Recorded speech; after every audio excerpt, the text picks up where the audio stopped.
Oh my gosh. Dang it. Thanks. Dang, I always hit it. Ah, that's so frustrating. So that's my story. Thanks for logging in. See you next time. Oh man, I don't like these. I know. They were required when I was teaching online. We had to have the noise canceling ones. But thank you for letting me know. Good to see you, Samantha. So hopefully this is recorded. It's going to be a replay. Hopefully people just go through. I'm not going to redo it. Usually I redo it and relog in, so there's not a delay.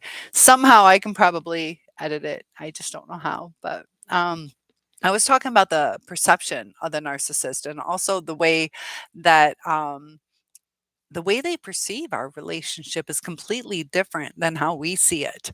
So there's a miscommunication. I gave an example that, my degree's in criminal justice, but if you look at like a crime scene, the witness accounts are way different sometimes. Sometimes it's the angle, sometimes it's the person's memory or what was important to them. I gave an example. Let's say there's a baby in the car. So you're going to hone in on that. If young life is important to you, or, an elderly person got hit and it reminds you of your grandparents or your parents, and it's just sometimes directional. Also, where they were standing can give a different perspective.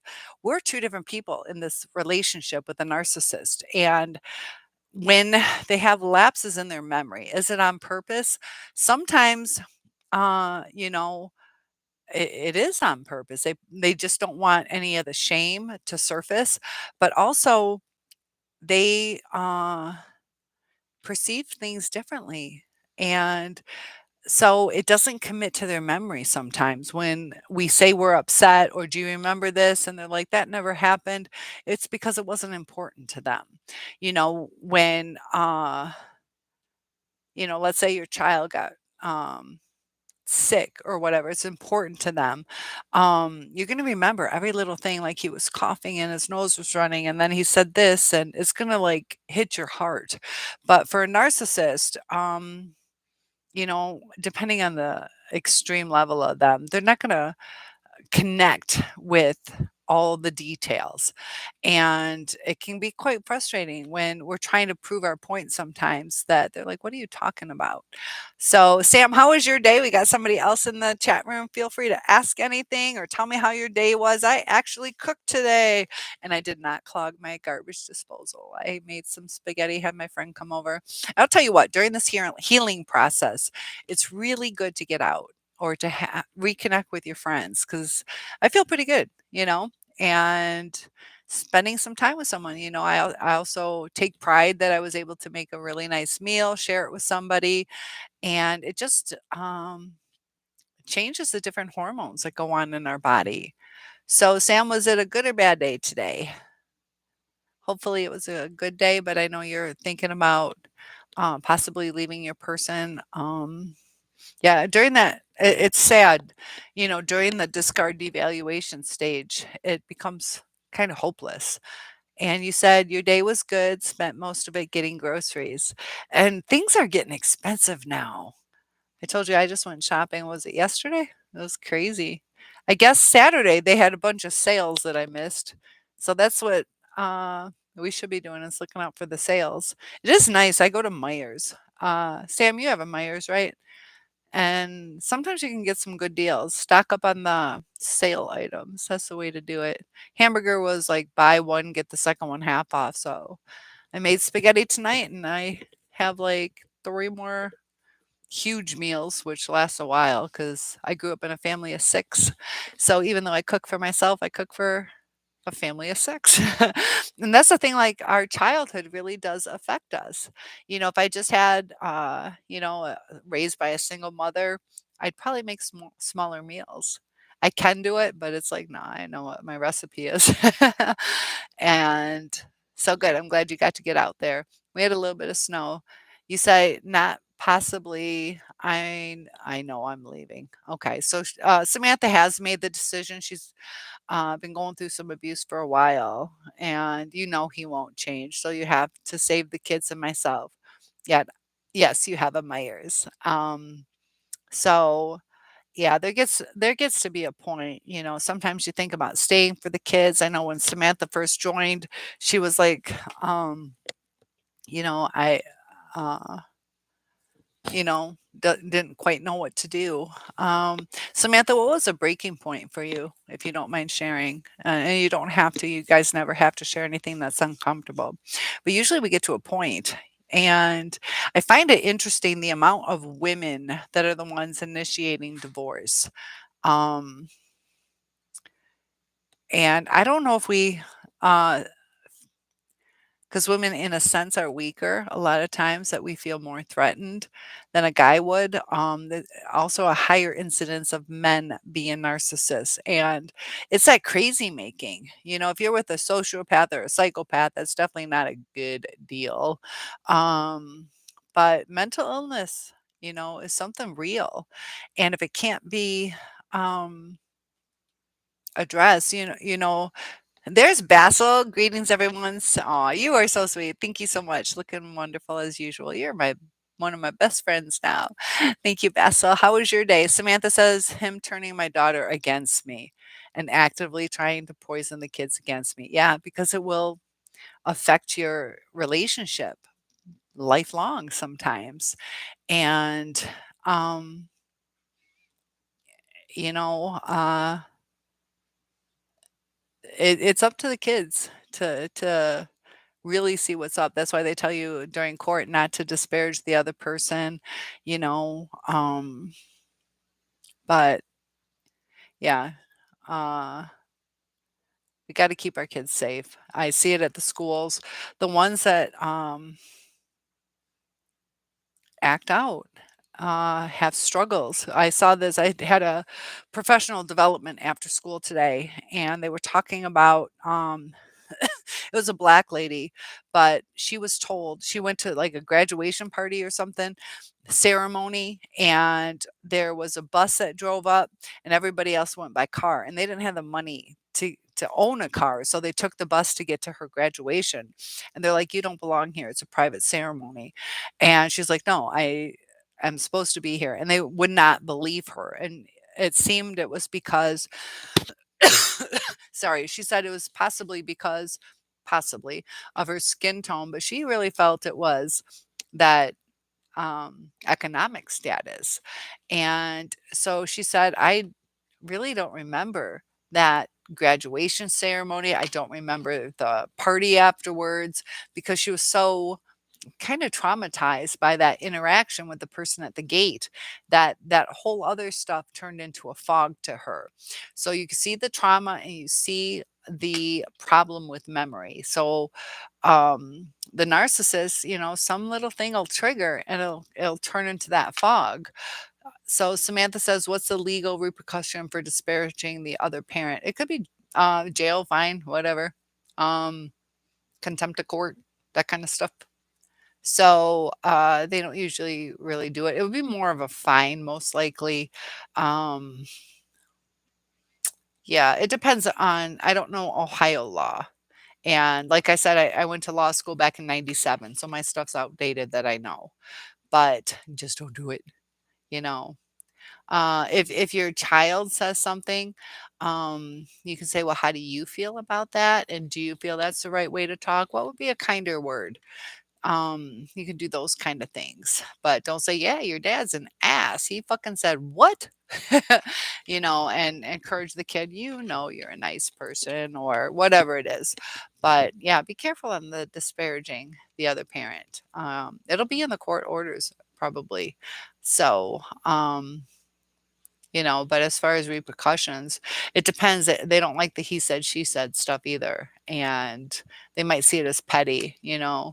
um, your mom's not very pretty or something like that. That is disparaging, but are they going to be like, oh my God? Or are they going to be like, whoa, we got to find this person? So it's just something to avoid. And you don't want it coming back later that the kid's like, you turned me against my dad, because they're going to have their own perception of their dad. If dad doesn't show up, they're going to see that. If dad is abusive, they're going to see that.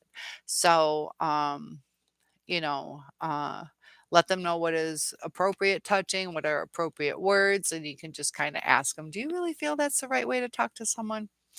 And, if they say yes, and then you're like, well, for me, it hurts my heart, something like that. But Basil says hi back to Samantha. Samantha said hi, and it does get easier. I had a really good day today. Like I said, I connected with my friend. I put in the effort to make a meal and um kind of getting back into the swing of things. Once you get back into the swing of things, it's going to feel good and focus on the things that will make you happy. I was watching something about, how to get over your person. How to get over your person is you have to replace the feelings that you're missing. So, if one of the things is you loved the adventures that you went on with your person, do those adventures with something else. We got Melissa joining us. Hey, Melissa, how was your day? I had a good day today. And feel free to ask anything or comment, but it honestly gets better. But do you see what I'm doing is I'm replacing loneliness with hanging out with a friend or the maternal instincts wanting to cook a meal for a family. I got to do that for my friend and it feels good. It gives you a purpose too, gotta clean my house. I got company coming and just kind of keeps you on track. And, tonight going to bed, my house is clean. And it feels good to know that, somebody stops by. I'm not all uptight about it. And good to have you here, though. I love this group. Um, so Samantha says, okay, thank you. I do have recordings of very vulgar things being said to me at the kids. You know what I mean? Like triangulation. Yeah. So, as far as custody, if he's going to try to go for custody, they're going to see that's not a good thing, you know. Um, Samantha says hi to Melissa. So that's good though that you're, you know, documenting things. Also write down the dates and times, that way they have a pattern that they can see. That's important too. Dates and times. Document as much as you can and as thorough as you can. And be careful not to lead the kids, like daddy's not very nice to mommy, is he? You don't want to do that because that can bite you in the butt too. Because somehow at court it could come out. Did your mom ever ask you if it? And then they're going to think that you're brainwashing your kid. Basil says telling his victims to not complain or tell anyone about those hurtful words. And are you saying that? Oh, sorry, I missed your first part. Cynthia, what does it mean when the narc says clearly and directly hurtful things to someone close, then says, don't take my words seriously, then giving examples of how he loves you and who he really is, telling his victims to not complain or tell anyone about those? Okay, that's the thing. When they start saying, don't tell anybody about those hurtful words, they know they're a dick and they want to hide that they were a jerk. They don't want you to complain because they don't want to hear it because they have to self reflect. If you keep talking about it, they don't want to do that. And um, that's where it gets confusing when they're like, don't take my words seriously. I'd have to get a direct quote, which you might not want to share, but more of a direct quote would be more helpful. Um, you know, because I don't know. I don't have the lightest blonde hair, but the blondes I've met are bimbos. Don't take it seriously. I'm just saying the ones I've met. So, how exactly was it said? Is it said to purposely hurt you? Um, Sometimes they will do that. uh, you're stupid, you're clumsy, you just don't get it. And then they're like, I mean, but you say, don't take it seriously. Is that the exact word you want to use, or don't get too emotional? A better quote would kind of help, I guess, for me to analyze it. Um, so Samantha says, right, I get it. Hey, RL, hello, hello. Good to see you. Welcome to the channel. John says, hey, Cynthia. Hey, everyone. Just got back from the store. What's up? What's up? You guys are catching up. I went yesterday and Sam and you went today. How much are eggs now? That's what matters. Um, I didn't buy eggs. I did have a hard-boiled egg in my salad. Not that I ate any of it, but I had it in the salad for my friend. But, um, yeah, they can, definitely tell you something and then tell you they're not serious. They'll do a lot of jokes, and they say, 90% of sarcasm is 90% sarcasm, uh, has some truth to it. What was it? 90% sarcasm, 10% truth. Um, that a lot of times there's something that stirred them to say it. And Kalibi says, "Good evening to all. Hello, Cynthia." And I love those sunflowers. Always brings me a good mood. Thank you guys for that thumbs up. But Basil, I would like to help you a little more with that because it can be really confusing that they love to say jokes. They can say something and then see something in us. We're like, oh, I need to take that back. Sometimes they just do it to fuck with you. It's just like little children. That they don't really see the damage that they're doing. Some of it's just perspective. Sometimes they will 100% think that they're right.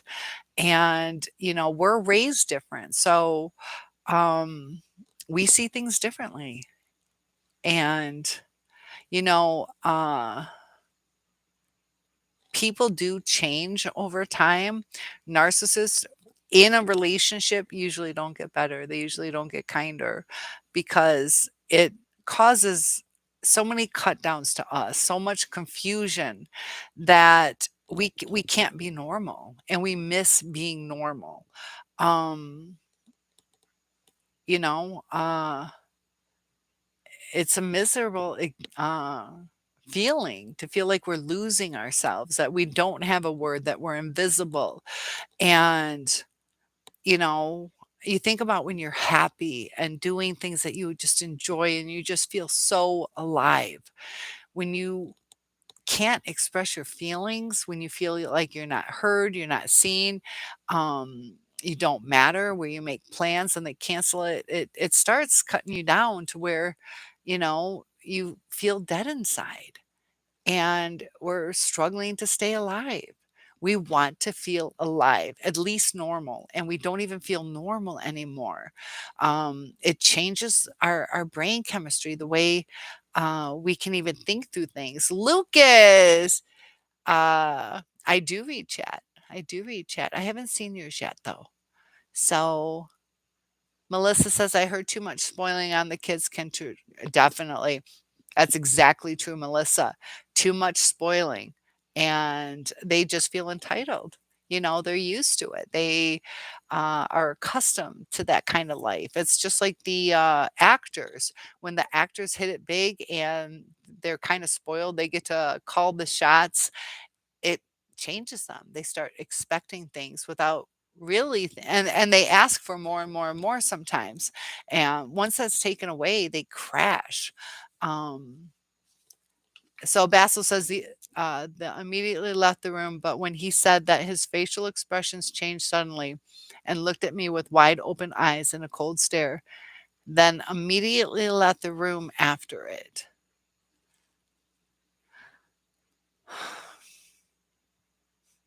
I think the eyes wide open, uh, I think, Lucas, what do you mean by being a moderator? How do you want to be a moderator? Um, but the eyes wide open are either like a like, what do you think about that? Or maybe he's like, are you believing what I'm saying? And then didn't know how to handle it. That's why he left. It's interesting. Melissa, I feel you, girl. I want to be normal. And as we're going through this, we can be normal again. I promise you. And you're good. It's an increase in energy and a vibrancy that you'll feel it. You'll start to feel it. And once you feel it, it'll start to grow within you. But it does definitely take some positivity and dedication to bring yourself back to normal. And there's Nathan. Hey, hi, Nathan. Good to see you. And he says hi to everyone. And to moderate the chat. How would you moderate the chat? John says, "Hey, Nathan." Sam says, "Hey, my Nathan." Melissa, how are you guys? And Lucas, I don't know how you would moderate the chat. I don't know. I know what a moderator does, but I don't know how you would do it. And you're still at work. Thanks for joining in. Um, so yeah, you got a little bit more to go. Basil says, I agree. He didn't give me a chance to express my opinion on hearing any of my words. Like I have zero opinion. They don't want to take the time to hear it. They want you to listen to their opinion, and that is word. Anything I said created more rage than flipped sympathy and talked about his traumas instead. So when they do that, they want to say what they're doing, and then it's almost like they get frustrated and they just lose their cool because it's not processing or the things that we're saying. They got so much going on. Like, I just want you to accept my opinion. We're doing my way. And then sometimes they know they're jerks. Like there are times they're like, I know I'm a jerk. So instead of saying, I'm sorry I hurt your feelings. I'm sorry I shouldn't have yelled at you. Sorry that scared you. It's like we got to talk about it. I just kind of fucked up. I did it because of me, and it's just uh the way they communicate. They don't see what they did to us. They see what caused it. It's kind of weird that they can sometimes see what caused it. So they can say, I'm sorry that, I used to get beaten and I heard a lot of yelling and this and that, whatever their excuse is, which is fine, but they don't consider you. So you're the one that just had your opinion shot down. You're the one that just got raged at. You. And then they're talking about themselves. And it doesn't really validate anything that you said. And that's when they're not taking accountability. So it starts over a while destroying things. John says, hey to Melissa. Nathan says, hi, everyone. My peeps, LOL. So I don't know how you would do that, Lucas, because I'm pretty good at doing what I need to do. So, and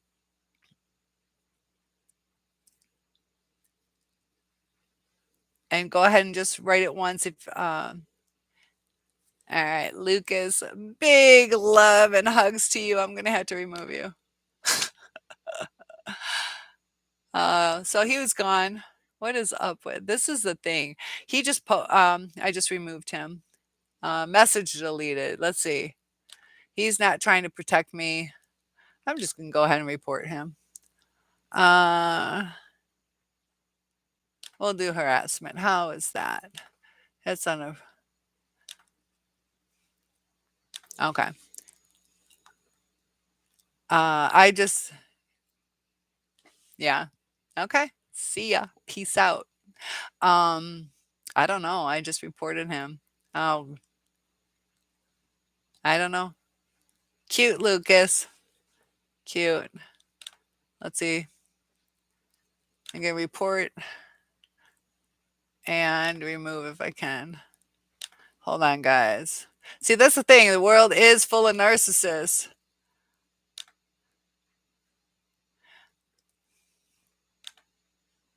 That's so crazy. Good. It deleted it. All right. Good. So, guys, feel free to join back in. What did he do or say? He just kept saying, "Can I be a moderator to get rid of unwanted messages?" But he did it like 30 times. He did it like 30 times, like back to back to back to back to back to back to back. So it could be, yeah.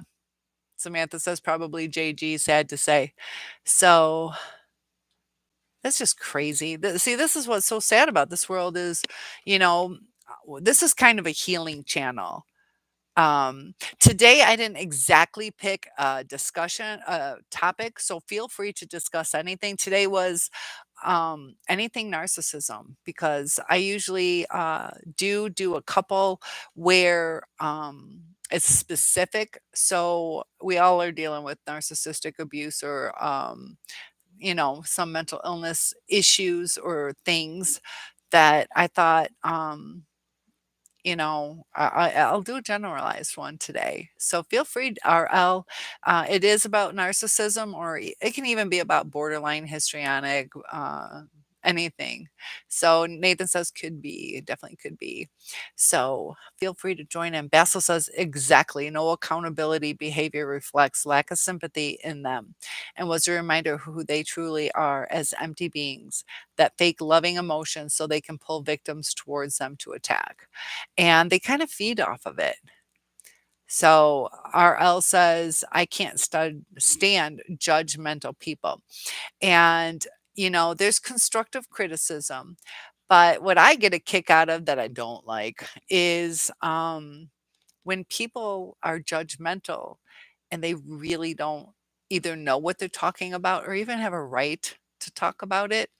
Um, because if somebody's critiquing you and they have no clue or they can't do as good of a job, that's kind of hard. So, RL, feel free to let me know a little bit more about some of your examples. If not, that's fine too. But yeah, judgmental people can make you feel very uncomfortable to where you can't express yourself or you're too afraid to because they're just going to knock you down.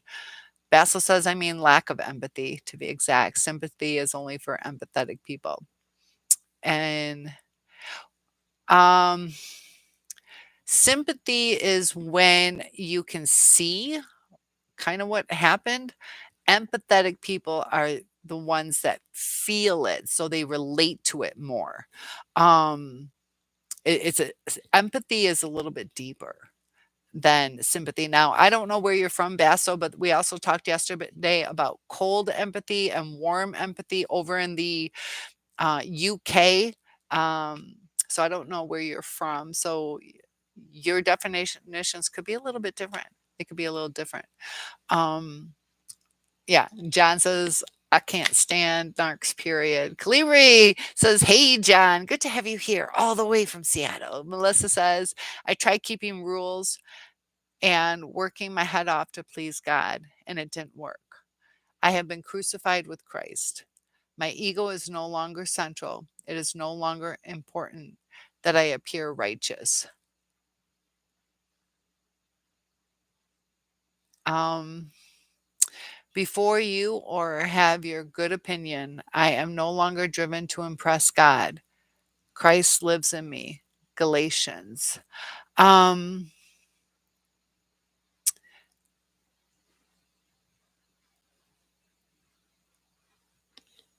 so I'm trying to hold on.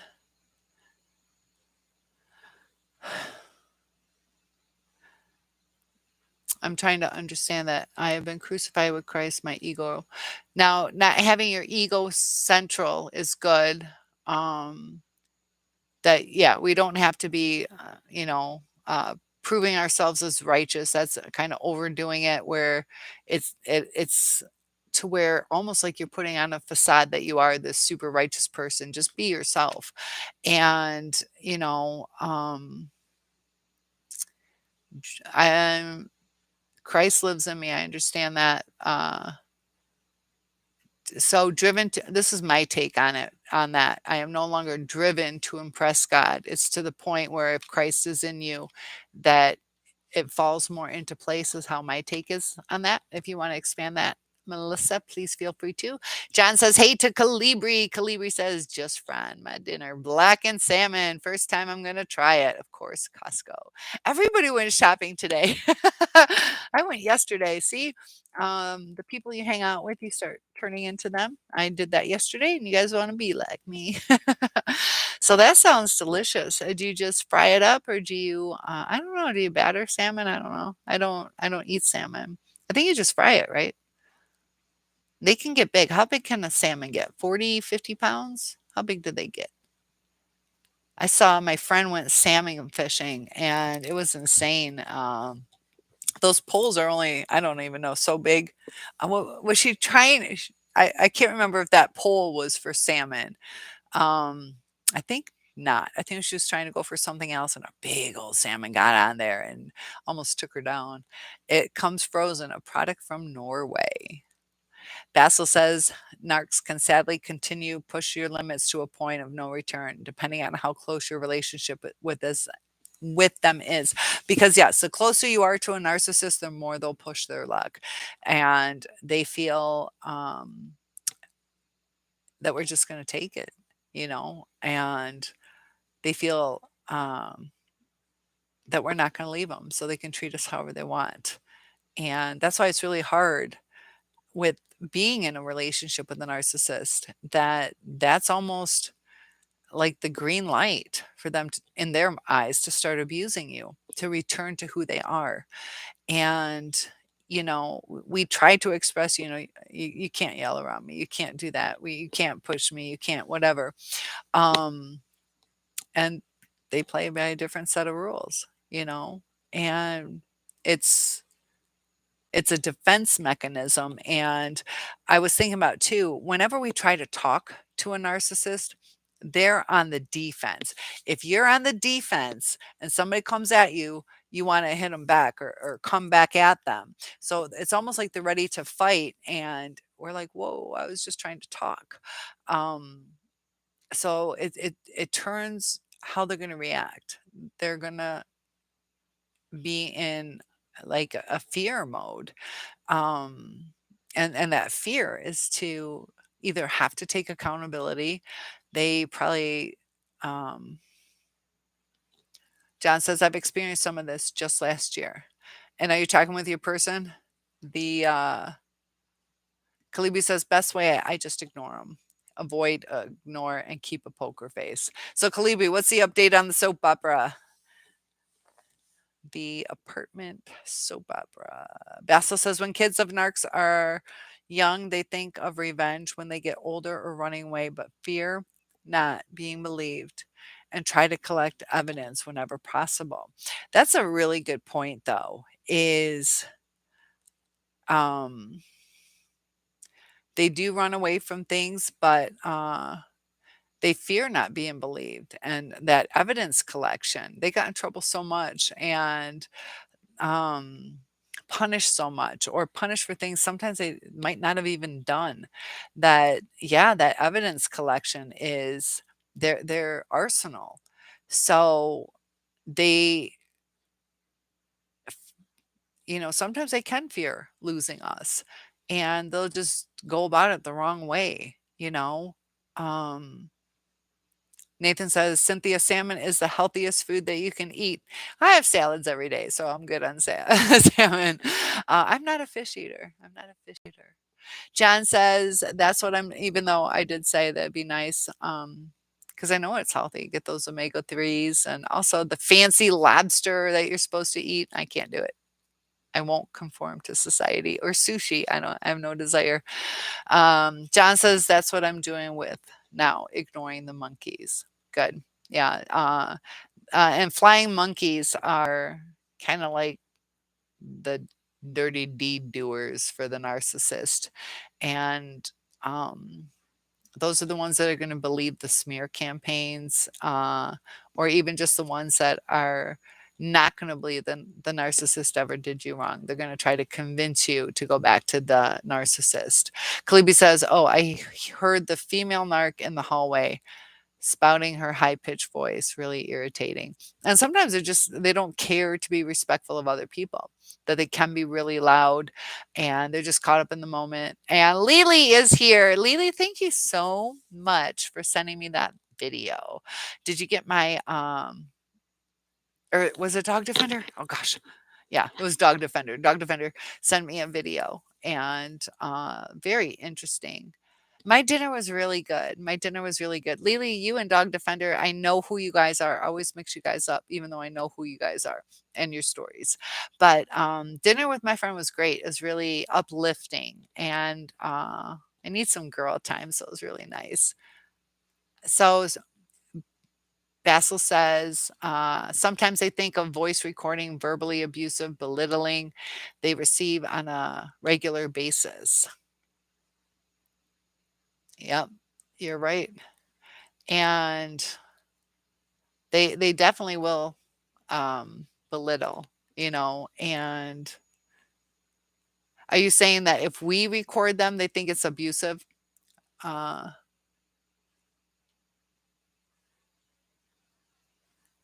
I'm not sure 'cause, I type just like you do, but I don't know where the breaks are, so I definitely type like that sometimes too. So Samantha, you're not my twin anymore. Sam. Salmon, I get it. Salmon. Samantha. Salmon. I'm gonna call you Salmon. Sam. John says, "Hey, it's Lily. Calibri, I've been taking care of myself. My health and my mental health come first. Good quality food." Well, I'm resting, eating salad. But Calibia, I'm very proud of you. That is good, and I am doing the same, eating healthier. You're going to feel like once your gut health is back and your blood pressure helps regulate a little bit more, that you're going to start to feel less weighed down, and that gives you just even that will give you a better inner sense of freedom. Sam says, "Love to Lily." And Lily, I know who you guys are, but it takes me a minute because I don't know. Um, you both have strong personalities, and you guys comment like with some really powerful stuff, so it sticks in my head. So, but I know you guys are different.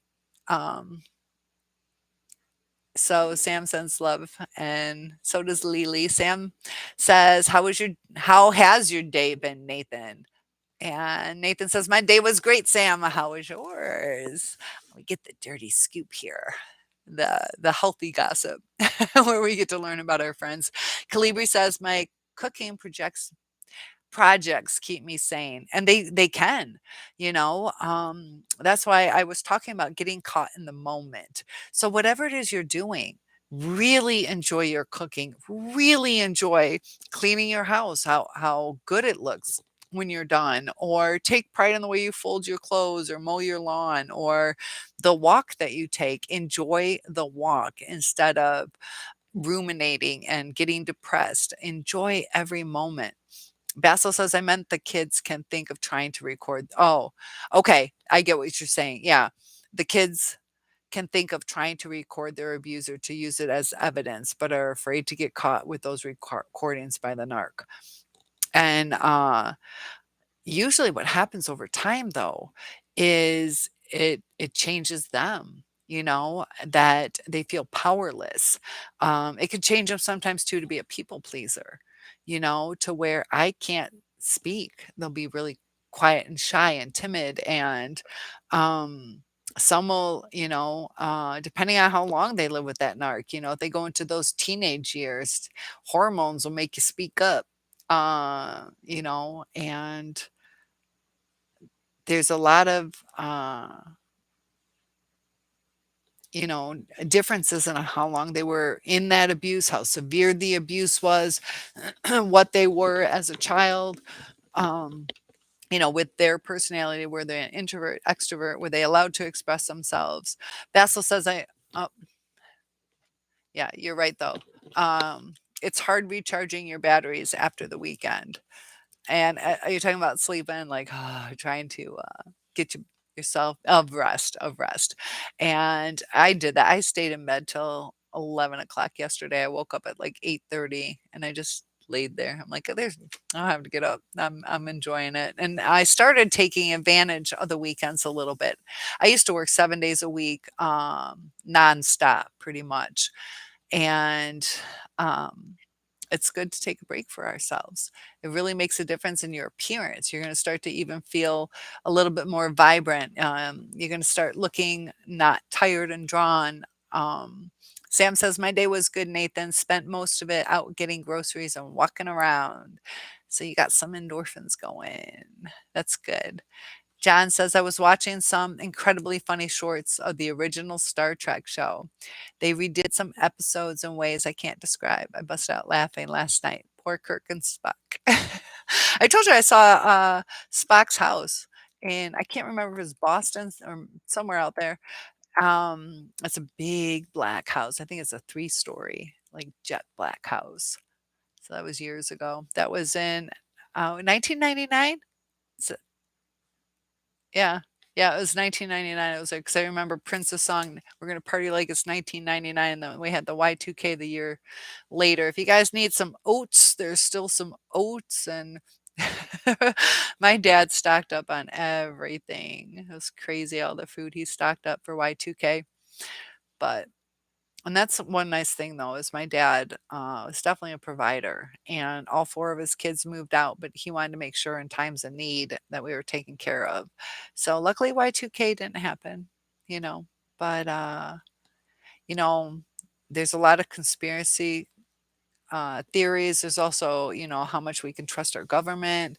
And, sometimes things can seem as a conspiracy, but it's just lack of communication or evidence, or sometimes, you know, straight up fraud. I don't think I told you guys yet. I had something on Cash App where I had my Cash App hacked. So I had my YouTube, that guy wants to be a moderator. How is he gonna? That doesn't even make sense. Um, and I think if I give him moderator powers, I don't think I can undo them. I'm not sure. Uh, maybe I can. I don't know. But John says I was watching. Oh, yep. Sorry, Basil. They would rather do it with a pencil in case they need to rub it out. Rubbers are therapeutic in that particular case.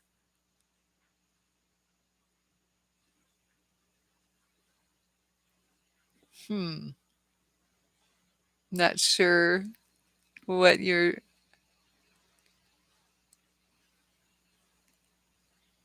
I'm not sure what you mean by that. But as far as journaling, journaling is good. And I'm not sure if you're saying that they say a statement and then change it, they can erase it and redo it. Or if it's like a play on words, I don't know. Rubbers or something, people, not always hair ties. So Nathan says that's cool, John.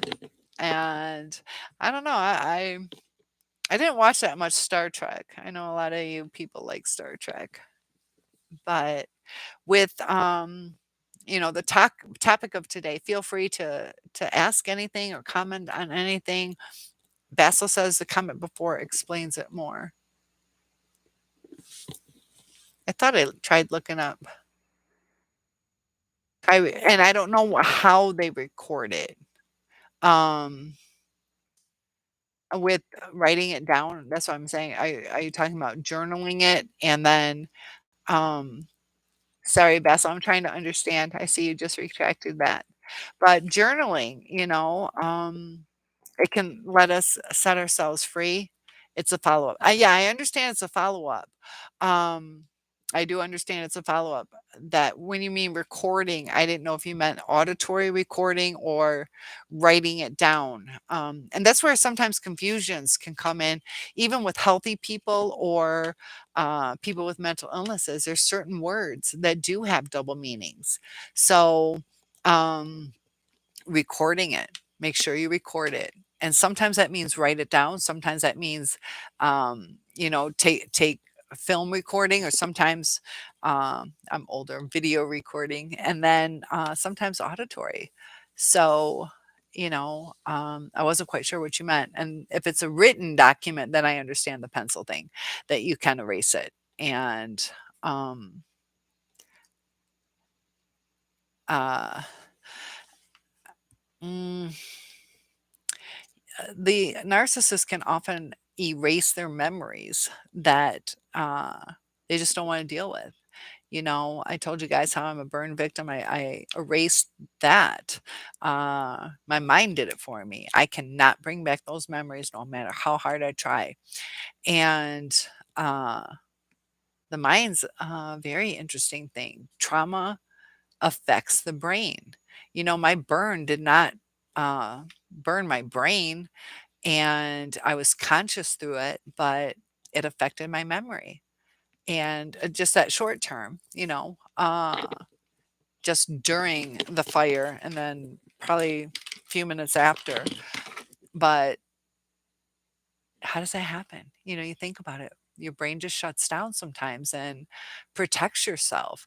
So the narcissist, they feel so threatened that at all costs, just like when my burning body wanted at all costs to protect itself. And, when things get too scary, I had 2 times, that I don't remember fully.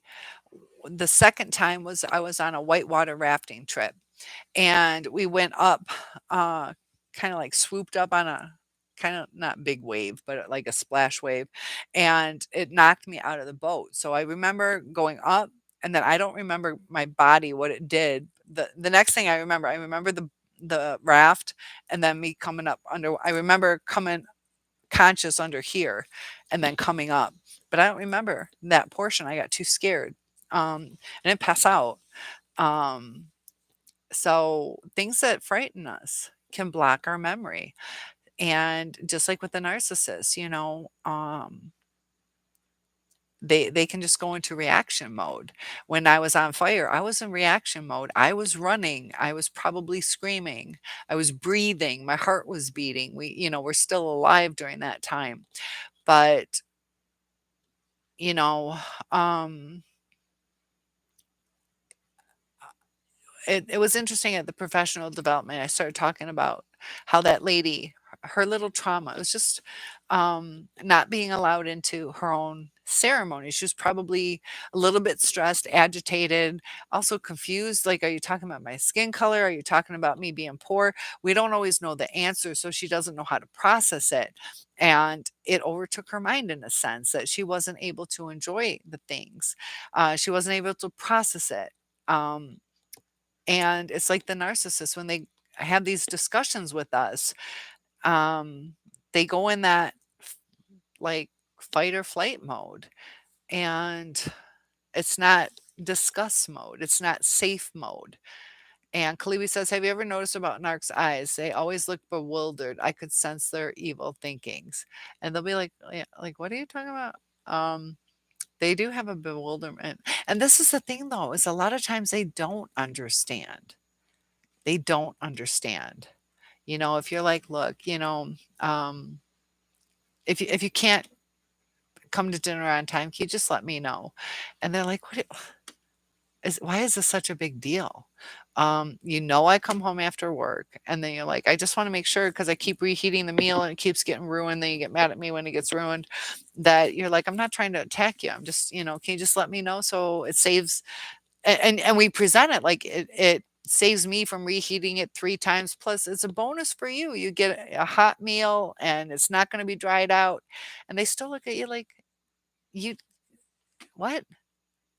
As opposed to, "Sure, I can call you right when I leave the office." So, yeah, they can look, and they don't understand it. They're like, "I'm coming home." And no matter how much you try to express it to them, they don't they don't see your point. You're like, "It's so obvious. It's even a bonus to you." Lily says, "I think they talk themselves into believing their own lies, but I think deep down they know they lie, but they have no conscience about it." And there are times they truly believe it. They can truly believe it.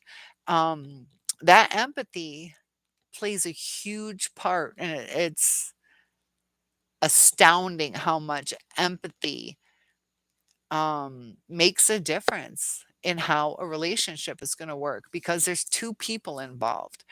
And you know uh when they bring us down into feeling dead, to where they have taken everything from us, we're miserable. And if you have empathy for the person, where it's like, I see this person is in a lot of pain, this person's trying so hard to communicate with me, I need to work on myself to communicate so they understand.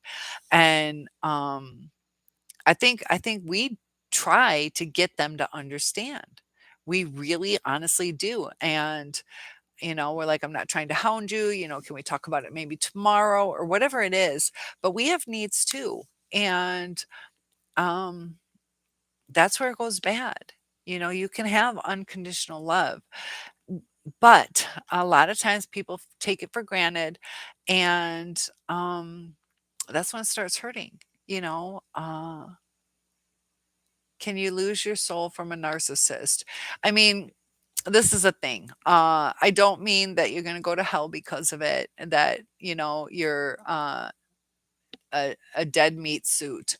Um, but your aliveness, as far as, I can't wait to talk to my mom, or I can't wait to, see my friends, or I have plans. I want to go back to school, or I just want to go for a walk today. The essence of who you are. Um, and be careful though, because it can also turn you into a narcissist sometimes. So as far as religion, you know, uh, understand that that can be something to think about for your religion, is that you're going to start lying more. Why didn't he come? Well, because he cheated and I called him out, and now he's pissed at me for. Sometimes we're like, oh, well, my husband just had to work extra, and he didn't. But you're embarrassed now. You're living in this toxicity, and you can start covering it up, or start um, not being there for your friends, or your parents, or cutting people out that shouldn't be cut out because you don't have um, the gumption to say, look, narcissist, this is my sister. My sister is having a baby. I'm going to go see her. And then it hurts that person, and it causes us to not look at the person who deserves the empathy at that time. If your sister's high risk having a baby and the narcissist is just a regular day, you know, your sister might need you. And so it's hard, we can't take care of everybody in this world. But that's what I mean by losing your soul. So if you're a soul survivor, you're able to focus on the people that love you and be there for them. You're not going to overtake from them. A narcissist can cause some havoc on your finances sometimes. So now you're in a desperate mode that, if they took your life savings, now you might need to do things that you don't want to do because of somebody else's um, screwing you over. So that can possibly cause your God to look at you like, why are you doing this? Why are you doing this? And Samantha says, it's what keeps us in a trauma bond. But what's broken it for me was realizing I can't change him and he's not going to stop. Yeah, we can't. Perfect. Sam, perfect. We cannot change them. And it has to come from them. We can't even coerce them. If we coerce them, or bribe them, all those kind of things, it's only temporary. It's only for the reward. And once that reward is gone, also too, once you look at bodybuilders, they diet and they, put on a tan and they do this and they do that. And then as soon as the competition is over, they take several months off. And they're not working out like they did, and they're not watching whether it's carbs or proteins, and um, because that competition happened and now it's over. And that's kind of, even though they can do it later, they get lax on it. So just like, and that's a cycle with a narcissist. They try, then they don't, then they try, then they don't. They got married, then they get lax, and then they feel we might leave them. So then they're going to try, and then they try, and we accept them, and then they get lax again. And it's a roller coaster. And it's just that intermittent reinforcement that will drive you crazy and cause that trauma bond. It puts you into an infantile state. So Basil says the narc I know has rapid speech that can continue talking for 4 hours straight, very fast, and jumps. Yeah, they will jump from one topic to another without taking a single breath or sip of water. Have I met people like that? I don't know about 4 hours, but yeah, where it's like, "Ugh," and you're like, oh my gosh. Um, the people I've met can go 4 hours, but they let you say 16 sentences in that 4 hours. But yeah, they'll talk about, different names, and you're like, "Wait, what? How does this fit into this story?" And then they're like, "That's not what I'm talking about." Or yeah, it's hard. You're like, "Oh." Yes, yes, I have met people like that. Lily says, "Yeah." sounds they're neurotic. Yeah. Bassel says once they're done talking to someone, they move on to the next and the next and the next, end up talking to random people just to talk. Yeah. Those are also your social butterflies where they just go person to person to person and they just want to talk, you know. They didn't get the love that they needed when they were a child and they were just seeking to talk and be heard. And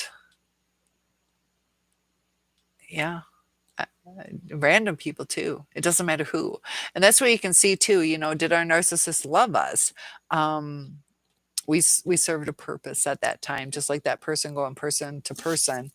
Um, they just want to be heard. They just want to be heard. They want something, and they just want to be cared about. Bassel said, and that's the thing. Like, it's okay to want to be cared about. Like, we want that too, but usually it's you know, a two-part exchange. So a 4-hour take up of somebody's time without even giving them 15 minutes of time for them can be exhausting, you know. And John gives that thumbs up. And oh, that's the other thing that gets frustrating. Like, you're trying to be polite, and you're like, "Oh, I'd like to grow this relationship or whatever," and or you want to interject something, and you're like, "But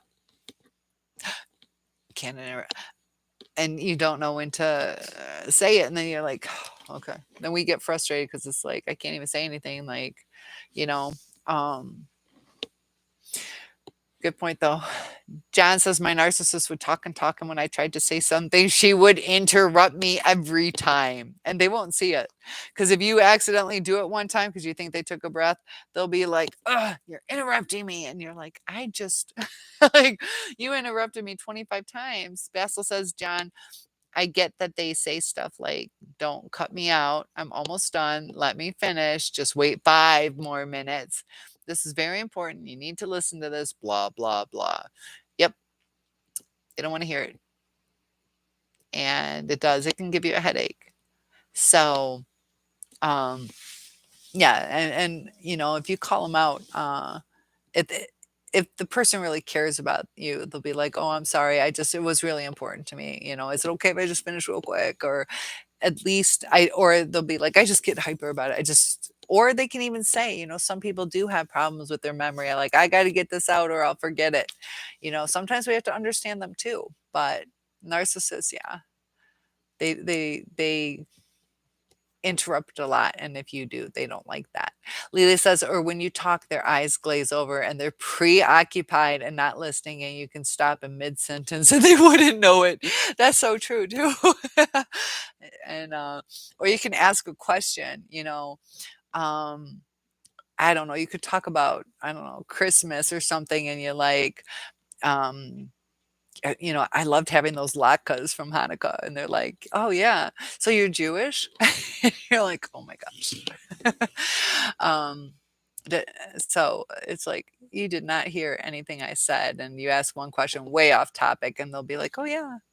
I thought you were Jewish." Like, oh gosh. That gets frustrating because then you feel like, did you really care about me? And why am I talking if you're not going to listen? And then, you know, the connection's not there. You know, you can build on different things, but if they don't know who you are, the building is gone, you know.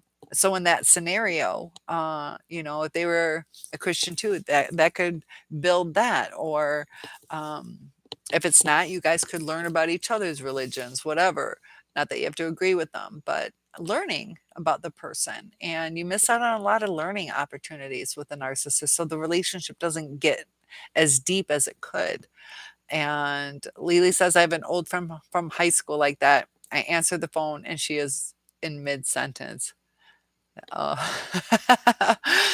Basil says they seek confirmation mid speech to make sure you're listening to every word by asking, oh, what did I just say? You're not listening. Are you half asleep? Why am I wasting my breath? Um, that's probably when sometimes we get to where we're walking on eggshells. Like, I don't want to get yelled at. I don't want to interrupt. And then they're missing the normal, oh, okay, yeah, and oh, what? that's normal in conversation, the banter back and forth. So, and that's where it gets frustrating, is you don't know when you're supposed to interject something, because you're like, every other time I've done that, now you want me to do it. And if I do it at the wrong time, I'm going to get yelled at again. I'm sick of getting yelled at. So, uh, you're right though. Kalibi says, and they usually turn a conversation to all about them and sort of shallow uh, query on how we are. Did I pronounce that right? Query. Um, that, yeah, yeah, like inquiry, like how are you? That, yeah, it's like this, that, and when I was 4, I got my favorite Barbie. And yeah, they'll tell you everything. And they're like, how are you? And you're like, oh, I went to the doctor. Oh, that's good. As opposed to, what kind of doctor? Everything okay? Yeah, they don't give us our speech, and they also don't encourage us to talk to them really, unless it's about something that is going to stroke their ego, you know. Um, if you said something like, I just really love you and I just don't know why we're getting along. And they're like, oh, you love me? Why do you love me? And they just want you to stroke their ego. It has nothing to do with the topic at hand. And then they'll turn it around. Like, why are you angry at me if I'm this great person? And yeah, it'll be shallow. You're right. And Basil says to Lily, exactly 100%. They sometimes even look at you with a very bored expression on their face as soon as it's your turn to start talking, showing you that anything you say is boring as hell. Yeah, you can see them tune out. You can see that they don't want to listen, or like, uh-huh, hurry up. Um, and that can be hurtful. You're like, and then you feel rushed and you're like, do I stop? And yeah. Lily says, the friends I know don't stop and ask you if you were listening. Yeah. Now there are times with my friend, she lives in a trailer, so she's got real bad reception and she's very polite. She will like listen, but there are times it's like, I don't know if we still have a connection because we've had so many um, disconnects, and I don't know if she's still connected unless I ask. So there's certain situations, but yeah, and most of my conversations, I'm not doing that, So there's certain things like that. Um, and she went and stayed at a hotel. I wouldn't be like, "Are you still there?" I know she was. So John says, same here. Lily says, with this one friend, I put the phone on speaker and get things done like laundry. And one time she said, "What's that noise?" I know. And we want to be a good friend. We want to listen, but it's like this goes on forever. And that's us, sometimes too, we can set it too, where it's like, that's setting boundaries. Well, I got 10 minutes, then I got to get to my laundry. Love to talk to you. As long as everything's okay, just tell me how your day was going. And is something wrong, I can postpone my laundry. But that's the boundaries. And we don't always do that.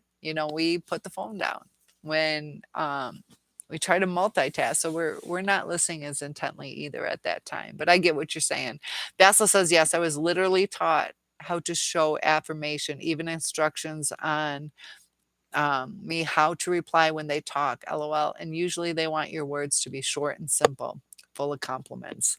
Yeah, and it gets exhausting where you're like, you don't want to say the same thing over and over. That's great. That's great. That's great. That's great. Or whatever it is you're saying, that you're kind of like, I'm not interacting with this person. I am just stroking their ego. And what is the purpose of this conversation, anyways? A lot of times they'll go in circles or word salads, or sometimes they'll have some, and they can be very intelligent, but sometimes they'll have misinformation. And you're like, do I call them out on it? Do I give them my perspective? They don't want to hear that. That's when an argument's going to happen. So Lily says, wow, Basil, that's kind of cool that you were taught that. Basil says, after they're done blabbering, they ask, are my topics interesting? How amazing am I? How much do you love me out of 10? How beautiful am I? And that's, you can see a broken soul. They need that affirmation that, you know, this is a thing is, it's tough when two people have different perspectives, and discussing what love is to them is very important, because there are the four different love languages,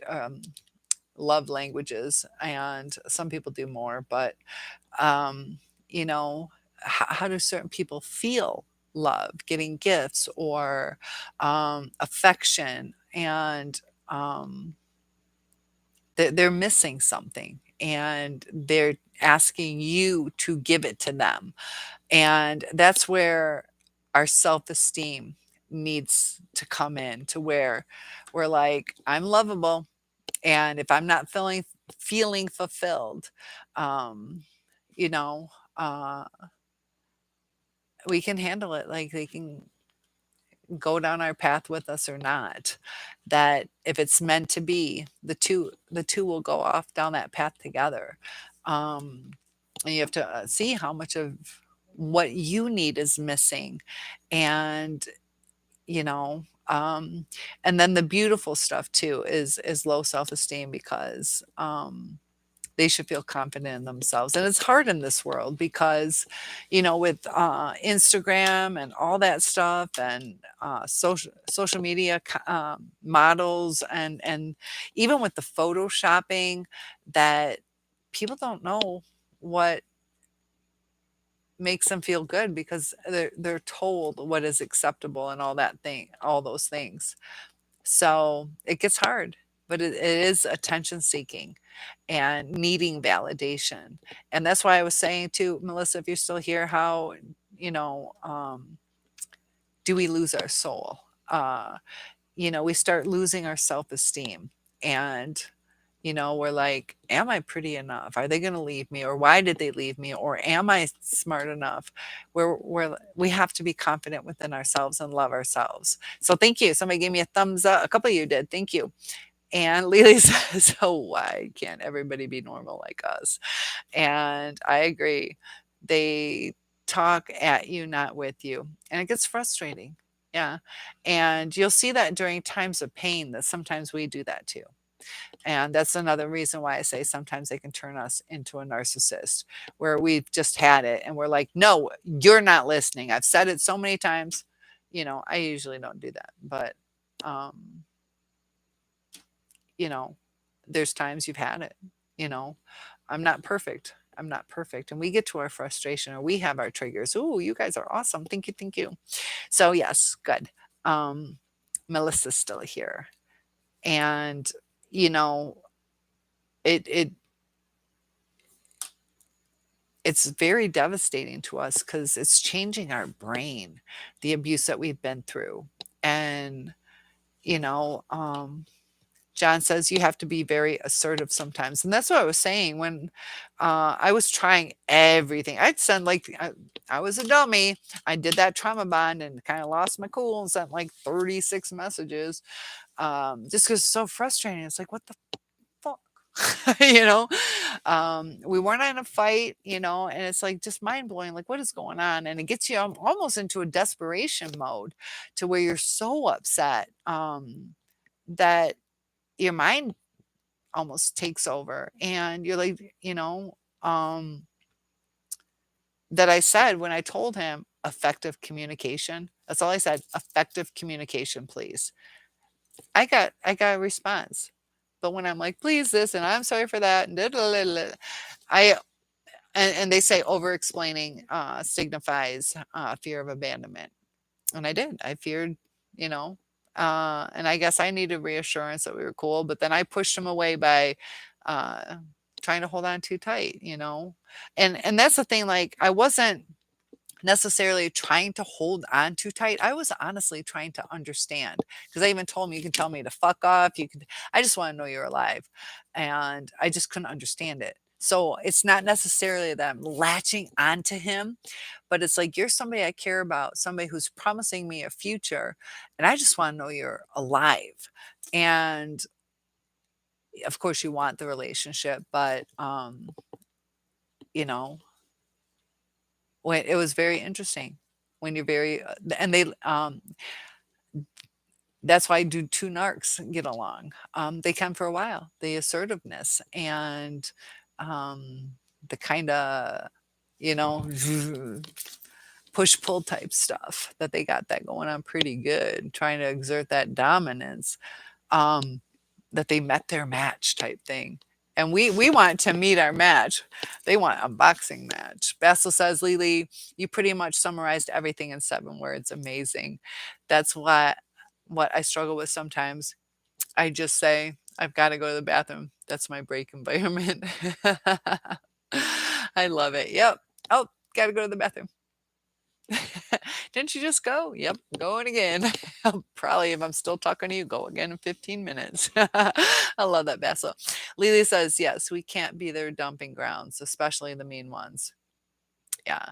And, you know, when it doesn't feel safe or when we feel it, you know, wh when you fear that you're gonna be abandoned, I did a video where you manifest your fears. So if you fear that you're gonna lose them, you most likely will. And if you fear they're gonna cheat, your, vibrations or whatever you wanna call it are possibly gonna cause them to cheat, possibly, because you're like, "Are you cheating on me?" Now they feel that they're not trusted. Sometimes they get resentful, even if they weren't cheating. So it's a really difficult dynamic,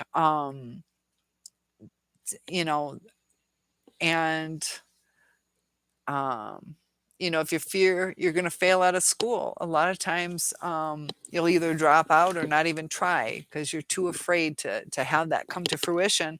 But if you change your look and outlook on it, if you're like, my husband will never cheat, then you're going to treat him right, as opposed to like, where the fuck were you? Or you better call me at 8 o'clock. It's just that self-confidence, and it falls into place when the people have self-esteem. And in the beginning with the love bombing, both parties are living off that confidence. They asked you out, you said yes, and then you guys are going and having fun, and everything is working. You're talking, and it seems real, and then they can discard you. They just don't listen. Um, Sam says, I'd say as a healthy individual, we need to return affection, attention, and love. What's the real pain is when it's not given back to us like we give it. Yeah. Just like with our kids. Our kids are like, I hate you, mommy. But then they give us a hug. And we know they're just going through, growing up. But, there during that discard, the evaluation stage, we also can excuse, hopefully change some of our kids' behaviors because they don't know better, but our narcissists should know better.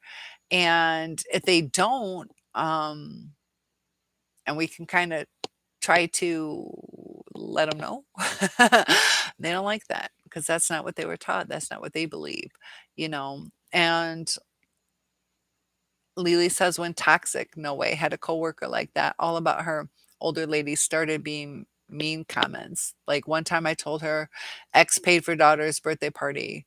Big deal, just a conversation. And we got to see the rest of the taping. And she leaves a hateful message on my voicemail saying, I don't want to hear what your ex-husband does for you. Always jealous remarks. Because you're trying to share, and she's taking it as you're bragging, and you're belittling her that you have more, or your husband loves you more, or the ex-husband. But it's perception. She took that as a trigger. And you were like, oh my gosh, like I would be so happy for you. And that's where it blows up. You're like, oh my gosh, like I thought about you. I thought you'd be excited, you know, and it can be mind blowing. So Basil says they try to separate you and isolate you from people in order to use you as a target. Practice all day or play their many games of reflection and admiration. Yeah, and that's where the isolation comes in. They want the attention completely on themselves. They don't want to hear, they don't want to risk other people getting their attention. They don't want to risk you developing deeper relationships with other people. They know they can discard, they know they can move on, and they see that as easy for us too. It's easy for them because they can't develop a true deep emotional bond. And so they see things from their perspective, and they're putting their personality kind of, it's that's what they're doing, is it's almost like they're entering us in a sense, um to make us into them. Um, but they're miserable being them. That's why they create that false facade. So when they bring us down to being them, we're miserable and they're going to be miserable because of the way our interactions have become, that they just want to go back up to that false self. And that's when the discard's going to happen. So they'll deal with this for a little while, but then they're going to break free of it, or we're going to get so sick of it that we want to come back up here again. And it's sad because the whole time we're like, just, just give me a hug, or just sit down and talk, or just, see my perspective. And not even that they have to agree, but to discuss it. Like, I understand what you're saying, but that's not going to work because of this, and we could do this instead. But they're just like, I don't want to hear it. Or there you go bitching again. Or why are we talking about this? They also don't give you a comfort when you're like, hey, can we talk about this? They're like, again? You're like, okay, this isn't starting out good, to where over time you're like, is it okay? So we're not ourselves. They came to us because of who we were. And now you guys know you don't feel the same way. Um, even when your friend calls, you're like, yeah, no, I mean, it was all right today.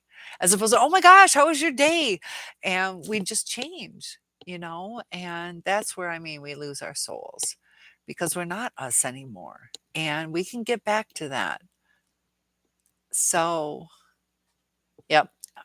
Exactly. Always thought everyone was bragging. Yeah, because they want what other people have. They feel entitled to have it too, just because they were born.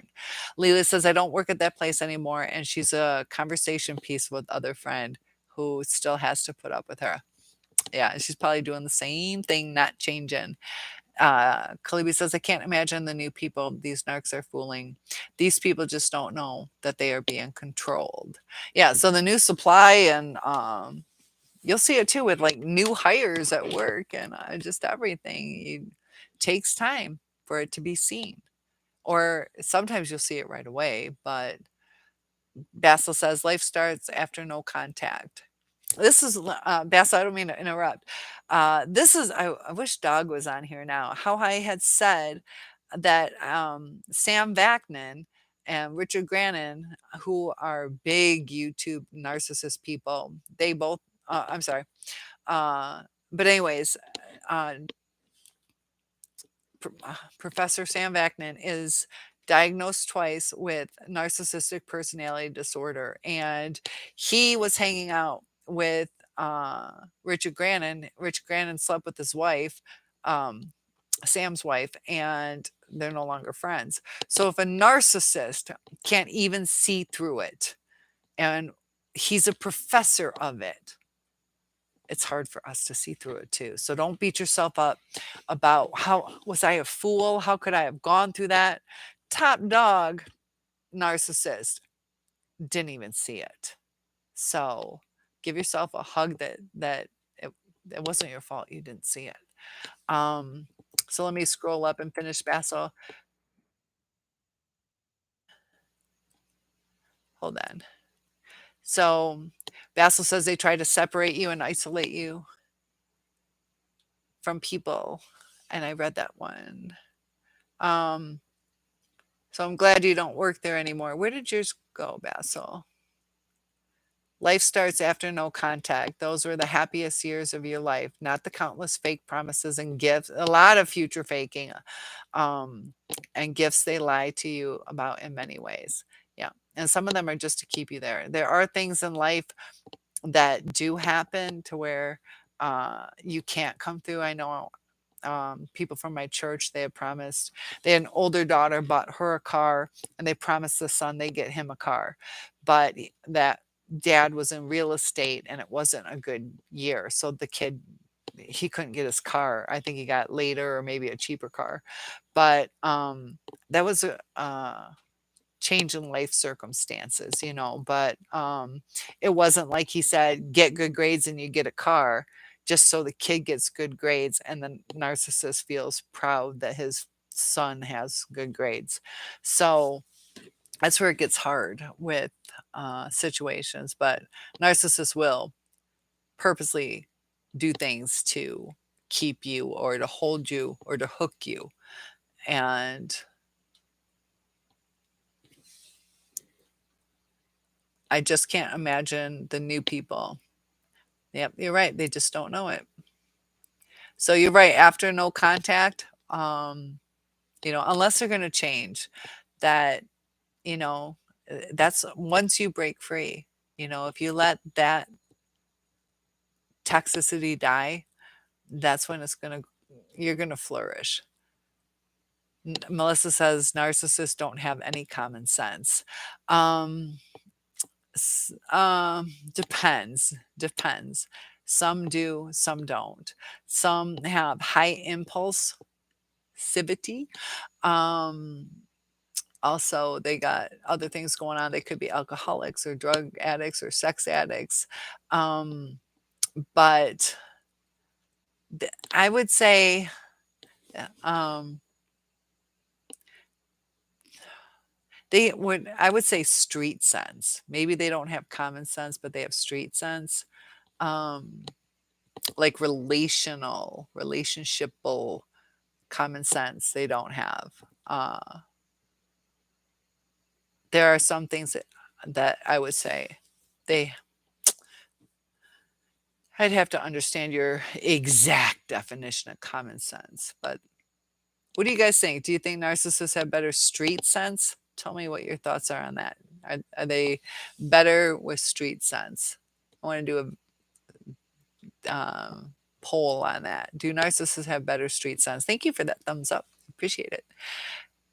So Calibri says, just imagine volunteer to pick up litter around the building and paying the high cost of homeowner dues. Who are these narcs fooling?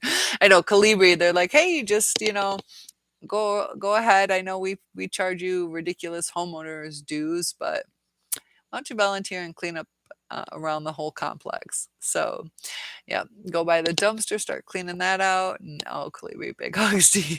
Because yeah, why pay the homeowners? You're hopefully being respectful and not littering, and they're there to make life a little easier. You're doing your part, and they should. Yeah.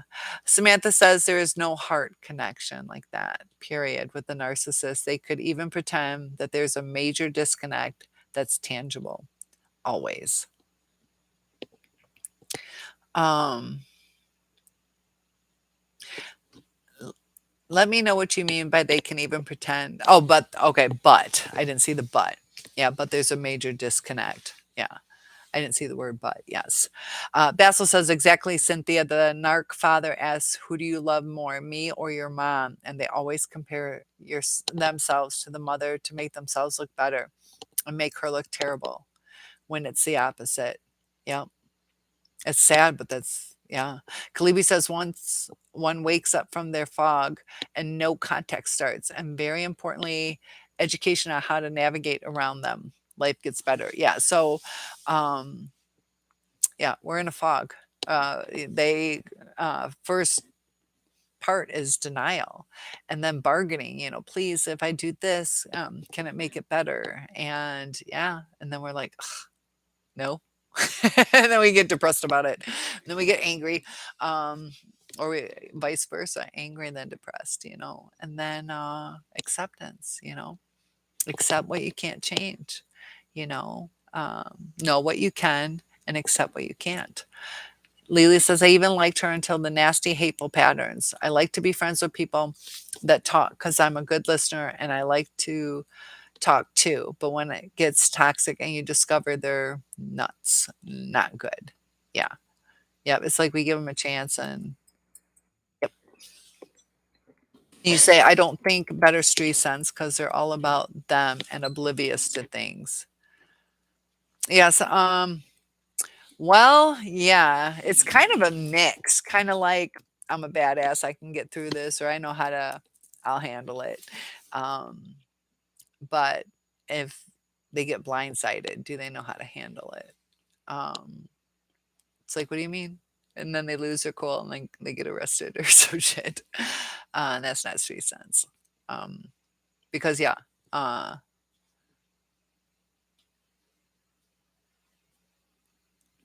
hmm, trying to think of some things. Common sense, hmm. Kalibi says, as long as we are aware to refuse the hoovering and solid boundaries, healing continues. Yeah. And a lot of times they will hoover, you know. And this is the thing, as far as the common sense, I don't really have the street sense. And I grew up very sheltered. So I have common sense with people. Um, trying to think of a good example. Because there's times that it's like you have to sometimes be educated on it. If you don't have common sense to change your oil in your car and you never knew about it, you know, uh, is that lacking common sense? You just weren't taught it. But yeah, it is lacking common sense. So there's some naivety to me on, I grew up lucky in a sense where dad changed the furnace filter and, you know, just whatever. I do have some common sense. I wish I had a little bit more. And I think mine's more street sense to where I just avoid it. And they were saying too, your fear is not necessarily of what's out there. Your fear is not knowing how to handle it. That's why cops can go into the hood with feeling somewhat confident. They know pressure points. They're hopefully physically athletic, and they got the vests, and they know they got backup, so they're confident. And that's where the self-esteem is. You can tackle anything with that self-esteem, just like the cops can go in, um, you know, uh, fully aware and armored, and with backup. And our backup is our friends. And I hope that analogy made sense. It's 9 o'clock, and I've been working all day. So, good point though, Calibri. Lily says, I even liked her until that nasty, hateful patterns. You're right. Uh, Kalibi says, as long as we are aware, I'm sorry, guys. Kalibi, their stalking is a form of control and hoovering. And if you don't know what they're doing, man, they gotcha. Yeah, they are there to manipulate you. They want something from you. And, if you told them no, they don't want to accept that. So that's where the hoovering comes in. Or time goes by and they're bored or lonely, or they just want an ego stroke, or sometimes too it's to toy with you. They will get back together with you to discard you on purpose, or it could be too, they might want a baby. And so they'll get back together with you till either till the pregnancy happens, and then the baby's on its way, and see you later. Or if it was a guy, they make your life hell to get that baby and paint you as a crazy person. So it can be quite devastating. And the promises that they make, you do one thing wrong, you're out the door or tortured, emotionally, hopefully not physically, but that can happen. And you know if they do something wrong, we try to understand it. We try to, but people do have deal breakers. Some boundaries broken will cause a forever break. Lily says and that's for us too. Whatever your boundaries are, if your boundaries are you cheat on me, I'm done. Then if you stay true to yourself, some people work through it, some people don't. Lily says some of women narc friends I've known act helpless. Like one mom friend I was friends with said, how do you get your job? And if I was talking about something at the end, she would say it like a 5-year old. Let me read this again because they do change their voices. We'll talk about that. Some of your women narc friends act helpless. Okay. So you had a mom friend and she said, "How do you get your job?" And if I was talking about something at the end, she would say, "Why?" Is that what you mean? Why? Like that? Why? Why? Why? Why? Why? Is that what you mean? Did I do that pretty good? Did I pass acting 101? um, why? But I can't remember her name, but she would talk in a deep voice and try to sound much more authoritative. And then she would just talk like normal. And, sometimes too, they want to be really sexy and just so cute. But uh, like a kid.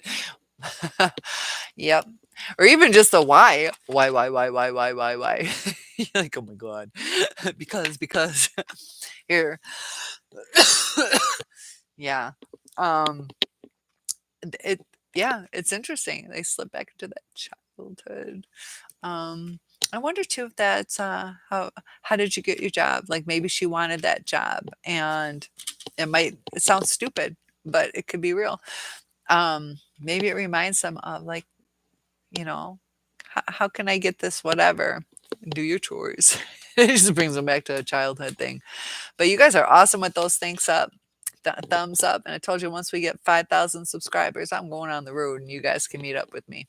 I think that'd be cool, doing some conventions and stuff. And we can have our moderator back. I couldn't believe that. 30, I wish I counted. Uh, and it's all deleted. I don't know. But that was ridiculous. And people just like to toy with you. You know, what was that purpose of that guy? That takes effort. Takes effort to mess with me. I don't know him. And is it that big of a kick? And it's interesting too that that person who was I want to be a moderator and they just wanted to hack that they picked a carrying station. You know, that's the station or YouTube channel. it's, it's bedtime. I'm a late nighter tonight. I am 6 minutes past my bedtime, guys. So yeah, they do act like children. But talking about that, I have been really tired. And tomorrow, our big wig is coming through the building doing a walkthrough. So I'm going to have to go pretty soon. But feel free to drop something real quick before I log off. Because I got to go in early, make sure I have everything ready. I had to stop hanging out.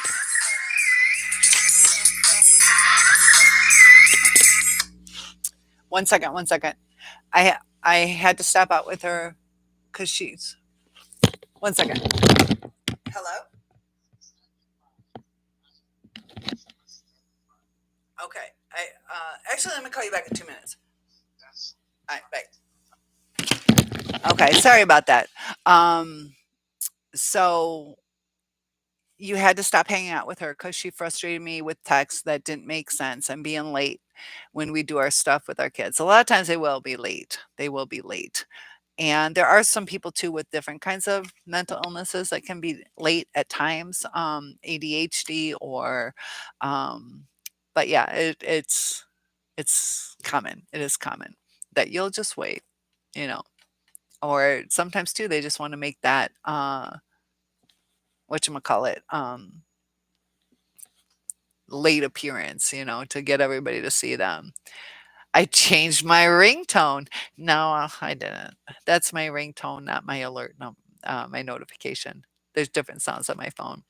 But that's what my alarm sounds like when, I wake up, just horrible. But thank you for noticing. Yeah, I haven't. Creature of habit.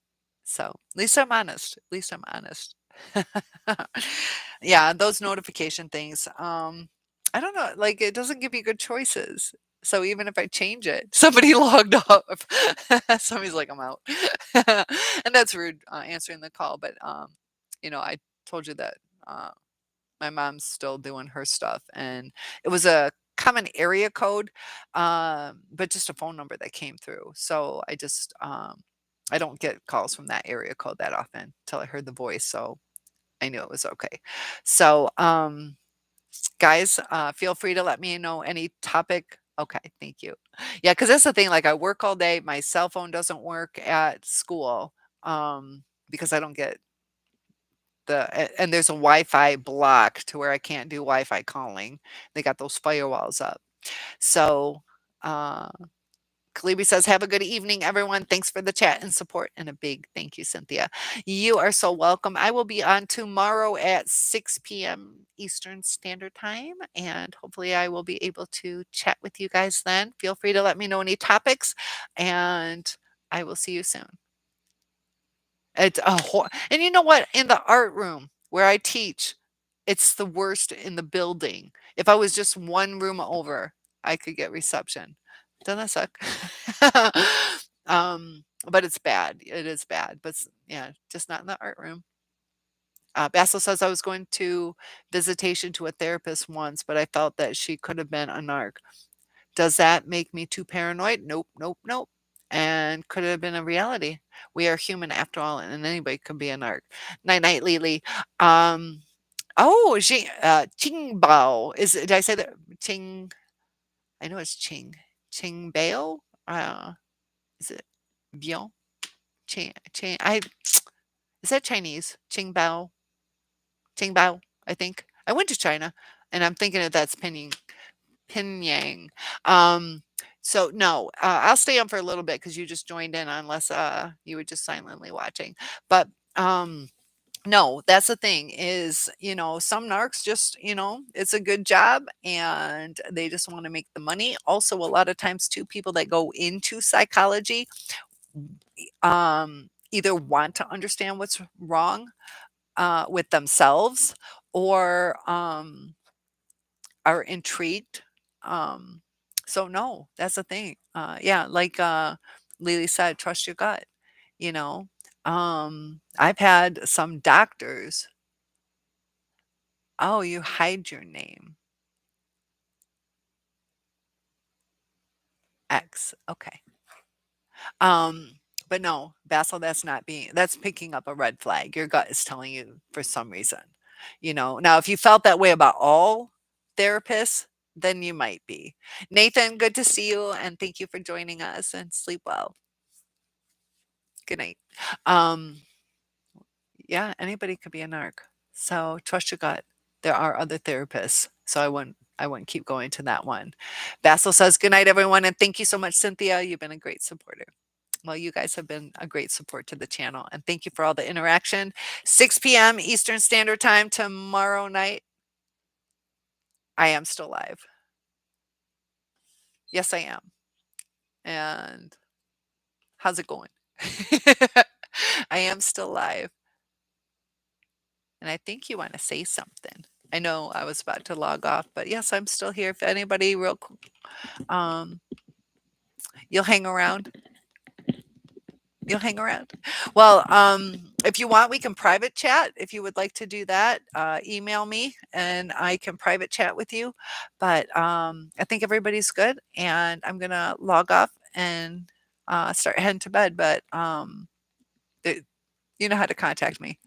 So talk to you guys soon. And I think X is good. Was just watching. Okay, cool. All right, guys. See you soon. See you tomorrow. Thanks, X. Bye. And I always hit the edit button. I can never log off the right way. Then you gotta hit cancel. See you tomorrow, guys. Bye. Bye, Jen.